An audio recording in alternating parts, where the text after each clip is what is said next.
Hello friends, তো welcome to another new video. এই কদিন একটু সমস্যায় থাকার কারণে রেগুলারিটি মেনটেন করতে পারছি না আমি, তার জন্য আন্তরিক ক্ষমা প্রার্থী। বাট যখনই কোনো তথ্য আসছে আমি দেওয়ার চেষ্টা করছি। আজকে যেমন একটা তথ্য আমাদের কাছে চলে এসেছে, যেটা হায়ার এডুকেশন যারা করতে চায়, বিশেষ করে মাস্টার্স করতে চায়, মাস্টার্সের পর higher education, that means PhD, MPhil.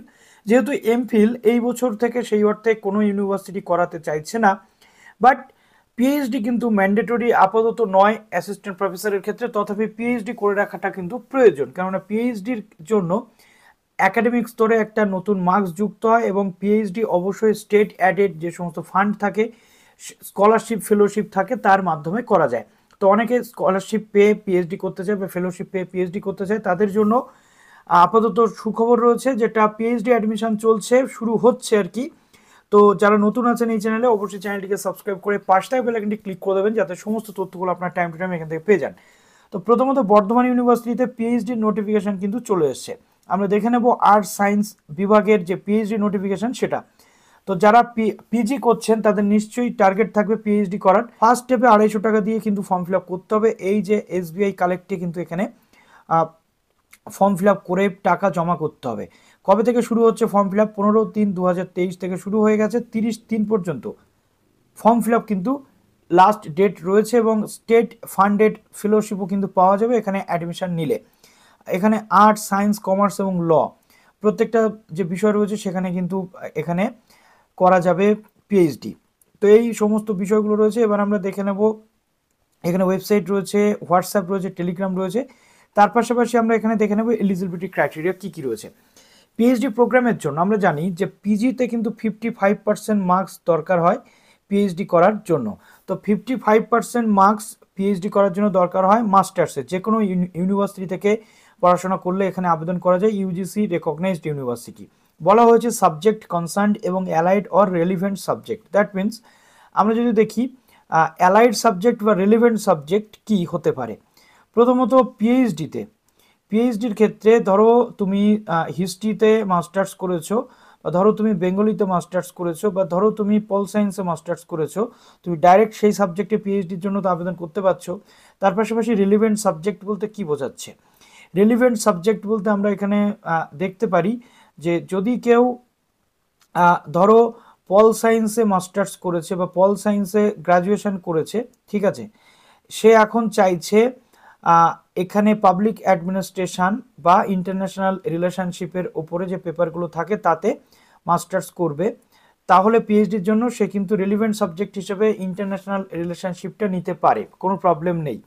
তো সেখানে এই বিষয়টা রয়েছে। এবার 5% রিল্যাক্সেশন কিন্তু থেকে যায়, 55 থেকে 50% হয়ে যায় কখন? SC, ST, OBC A, OBC B বা ডিফারেন্টলি এবেলড যারা রয়েছেন তাদের জন্য 5% relaxation. Minimum eligibility for state ফান্ডেডের জন্য কি দেখা যাচ্ছে? প্রথমত এখানে merit and eligible for state funded fellowship candidates with NET, SET, SLET, GATE qualifications are to be admitted to the PhD program at the University of Burdwan। তো ফেলোশিপের জন্য যারা নেট, সেট, স্লেট বা গেট পাস করে রয়েছে তারা কিন্তু eligible, Bardhaman ইউনিভার্সিটিতে PhD নিলে, পিএইচডি করতে গেলে তারা পাবে।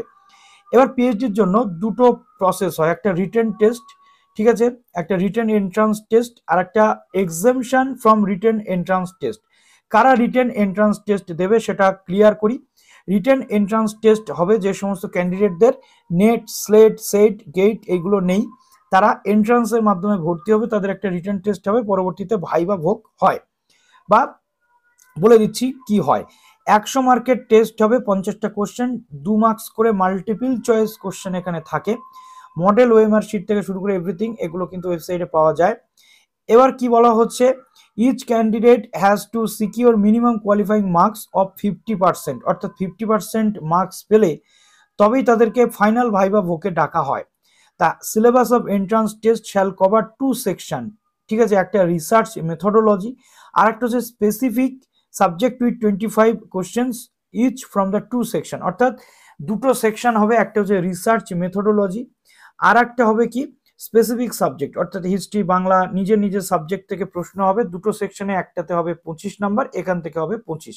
এই হয়ে গেল 50 × 2 100 মার্কের পরীক্ষা। রিটেন টেস্ট কাদের দিতে হবে না? যারা যারা ইউজিসি নেট কোয়ালিফাইড জেআরএফ বা এখানে সিএসআইআর নেট ইনক্লুডিং জেআরএফ, ঠিক আছে, সেট গেট স্লেট এইগুলো থেকে যারা পাশ করে রয়েছে তাদের রিটেন টেস্ট দিতে হবে না। তারপর ফাইনাল ইন্টারভিউ হবে কাদের, এই প্রত্যেকেরই ফাইনাল ইন্টারভিউ হবে যারা যারা already NET SET GATE SLET qualified তাদের ক্ষেত্রে রিটেন ইন্টারভিউ, তাদের ক্ষেত্রে রিটেন টেস্ট নয়, ফাইনাল ইন্টারভিউ হবে।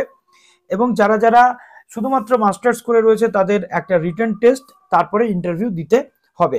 কি বলা হচ্ছে, securing minimum 50 marks all examined candidates will have to appear for viva voce, 30 মার্কসের ভাইবা ভোগ কিন্তু হবে। তো এখানে আমরা একাডেমিক রেকর্ডস দেখতে পাচ্ছি, কিসে কিসে একাডেমিক রেকর্ডস লাগবে। প্রথমত একাডেমিক রেকর্ডসে 20 মার্কস, ভাইবা ভোগে 30, এই হয়ে যাবে কিন্তু 50, অর্থাৎ ওদিকে 100 এদিকে 50। ওকে, আন্ডার গ্রাজুয়েট ডিগ্রি থেকে 10 মার্কস আর পোস্ট গ্রাজুয়েট ডিগ্রি থেকে কিন্তু 10 মার্কস এখানে পাওয়া যাবে। তো এইভাবে পুরো প্রসেস কিন্তু হবে। তার পরবর্তীতে দেখো এখানে কি বলছে, candidates qualified through primary phase written test by securing minimum qualifying marks of 50 will get weightage of 70 for the entrance test and 30 for the performance of final phase viva। অর্থাৎ এই 50 পেয়ে যারা চলে যাবে ইন্টারভিউতে তারা 70 এখান থেকে ক্যারি করে নিয়ে যাবে ওয়েটেজ, আর 30 কিন্তু এখানে ক্যারি করে নিয়ে যাবে ভাইবা ভোগ থেকে। অর্থাৎ এই 100-এর থেকে স্কোর গ্রেডিং করে কিন্তু আমরা দেখতে পাবো যে মেরিট লিস্ট কিন্তু পাবলিশ হবে। তো রিজার্ভেশনের জন্য আলাদা আলাদা যে ব্যাপারগুলো সেগুলো অবশ্যই থাকবে, সেদিক থেকে কোনো প্রবলেম নেই। ডেপুটেড ক্যান্ডিডেটস যারা রয়েছে, ফর ডিএ ক্যান্ডিডেটস বা অন্যান্য যে বিষয়গুলো রয়েছে এগুলোও কিন্তু রয়েছে। তো পাবলিকেশন অফ প্রভিশনাল লিস্ট যেটা 12ই এপ্রিল বেরোবে। তারপরে অ্যাডমিট কার্ড ডাউনলোড যেটা 13ই এপ্রিল রিটেন টেস্টের জন্য। তারপরে ডেট অফ রিটেন টেস্ট যেটা আর্টসদের জন্য 18ই April. Date of written test faculty of সায়েন্সের জন্য 19th April. Publication of written test যেটা রেজাল্ট সেটা 2nd মে আসবে। Provisional list of eligible candidate যারা ফাইনাল ইন্টারভিউ তাদের 10 তারিখে আসবে। তারপরে এখানে যদি আমরা দেখি একটুখানি সরে গেল বিষয়টা, তো তারপর আমরা যদি দেখি এখানে যে 10th মেতে আসছে, 11th মে। তারপরে ডেট অফ ফাইনাল ইন্টারভিউ, তো স্টেট ফান্ডেড ফেলোশিপের জন্য 15 থেকে 19 মের মধ্যে কিন্তু থাকবে। তারপরে এরকম যে ডেটগুলো পরপর আমরা দেখতে পাচ্ছি, অনেকগুলো ডেট রয়েছে, আপনারা একটু দেখে নিতে পারছেন এখান থেকে। তো চলুন এবার আমরা সিটগুলো একটু দেখে নেব। প্রথমত আমরা দেখতে পাচ্ছি টোটাল ভ্যাকান্সি অ্যারাবিকে 8, বাংলায় 20, বিজনেস অ্যাডমিনিস্ট্রেশনে রয়েছে 4, বিজনেস অ্যাডমিনিস্ট্রেশন হিউম্যান রিসোর্সে রয়েছে 4, কমার্সে রয়েছে 3, ইকোনমিক্সে 10, এডুকেশন।